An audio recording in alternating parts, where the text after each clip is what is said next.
இந்த 2-3 நாளாகவே நியூஸ் எல்லாம் பார்த்தோம் அப்படின்னா திருப்பதி லட்டுவில் நான்வெஜ் கலந்துருக்காங்க அப்படிங்கிற நியூஸ் ரொம்ப வைரலாக போயிட்டுருக்கு இல்லையா. அதை பற்றி தான் இன்றைக்கி இந்த வீடியோவில் நம்ம பார்க்க போகிறோம். சரி, வாங்க வீடியோக்குள்ளே போகலாம். இதை நீங்கள் ஃபர்ஸ்ட் டைம் என் சேனலை பார்க்குறீங்க அப்படின்னா மறக்காமல் சப்ஸ்கிரைப் பண்ணிக்கோங்க.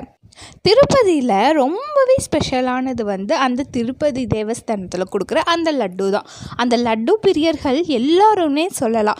நம்ம ஊர்லேருந்து மட்டும் இல்லாமல் வெளிநாடு வெளி மாநிலங்களில் இருந்துமே இந்த திருப்பதி லட்டுக்கோசரமே கோயிலுக்கு வரவங்க நிறையா பேர். இந்த திருப்பதி லட்டில் அசுத்தமான மாமிச கொழுப்புகள் கலந்துருக்கிறதா ஒரு ஆய்வில் கண்டுபிடிச்சிருக்காங்க.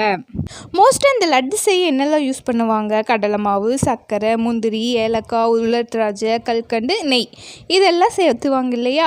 இப்போது இந்த நெய்யில் தான் நெய்க்கு பதிலாக பாம் ஆயில், அப்புறம் மீன் எண்ணெய், பன்னி கொழுப்பு, மாட்டுக்கொழுப்பு, இந்த மாதிரி விஷயங்கள் எல்லாத்தையுமே ஒரு புனிதமான லட்டில் கலந்துருக்காங்க.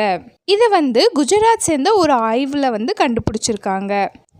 தெலுங்கு தேசிய கட்சியோட தலைவருமான சிஎம், ஆந்திரா சிஎம் இருக்கார் இல்லையா, சந்திரபாபு நாயுடு, அவர் என்ன சொல்லியிருக்காரு அப்படின்னா, இதுக்கு முந்தைய அரசு திருப்பதி லட்டு செய்கிறதுல ரொம்ப மோசமான கலப்படங்கள் எல்லாம் செஞ்சுட்டு வந்தாருக்காங்க.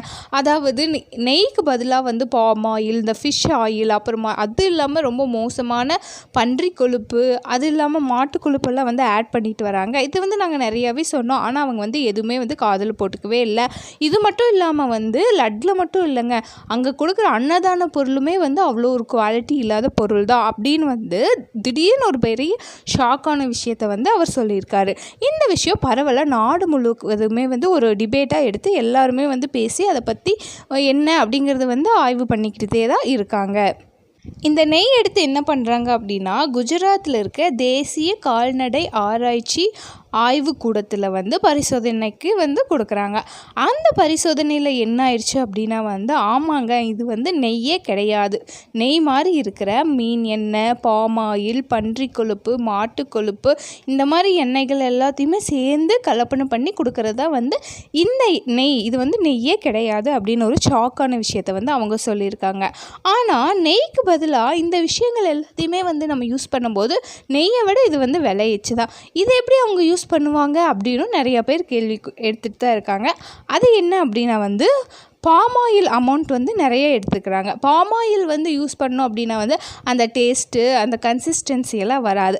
அதுக்கு பதிலாக கொஞ்சம் கொஞ்சமாக அந்த கொழுப்பு, மீன் எண்ணெய் எல்லாத்தையும் கலக்கிறதாகவும், இதெல்லாம் கலந்தால் நெய்யோட ஒரு கன்சிஸ்டன்சி, டேஸ்ட் வந்துடுறதாகவும் ஆராய்ச்சியில் சொல்லியிருக்காங்க.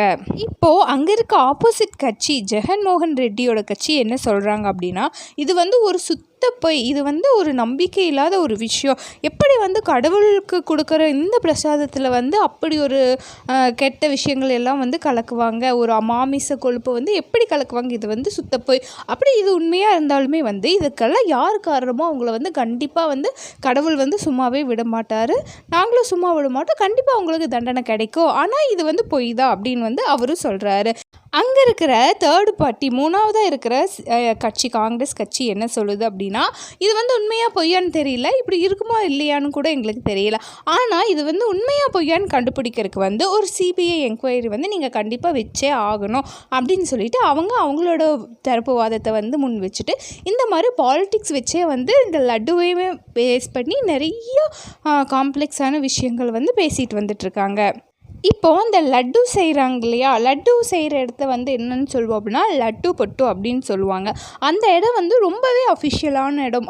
தேவஸ்தான நிர்வாக அதிகாரிகள்லாம் என்ன சொல்கிறாங்க அப்படின்னு பார்த்தோம் அப்படின்னா இது உண்மையாக பொய்யான்னு எங்களுக்கெல்லாம் நிஜமாகவே ரொம்ப ஷாக்காக இருக்குது. ஏன்னா கடவுளுக்கு கொடுக்குற அந்த புனிதமான பிரசாதத்தில் இப்படி ஒரு விஷயங்களை கலந்தது ரொம்பவே சங்கடத்துக்குரிய விஷயந்தான். ஆனால் இது எங்களுக்கெல்லாம் நிஜமாகவே தெரியவே தெரியாது. ஆனால் கொஞ்சம் சில நாளாகவே பக்தர்கள்கிட்ட இருந்து எங்களுக்கு என்ன கம்ப்ளைண்ட் வருது அப்படின்னா, டேஸ்ட்டு லட்டோட டேஸ்ட் பழைய மாதிரி இல்லை, டேஸ்ட் மாறிடுச்சு அப்படின்னு சொல்கிறாங்க.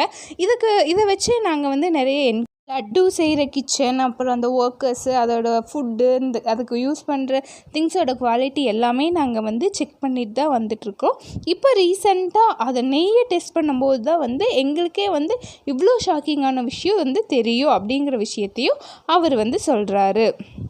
இது மட்டும் இல்லாமல் எந்தெந்த கம்பெனிஸ் எல்லாமே வந்து நெய் வந்து திருப்பதிக்கு சப்ளை பண்ணாங்களோ அவங்க எல்லாத்துக்கிட்டேயுமே வந்து நெய்க்கு டெஸ்ட்டோ அதுக்கப்புறம் வந்து அவங்க குவாலிட்டி ஆஃப் நெய் எல்லாத்தையுமே வந்து டெஸ்ட் பண்ணி ரைட் நடத்திட்டு தான் இருக்காங்க.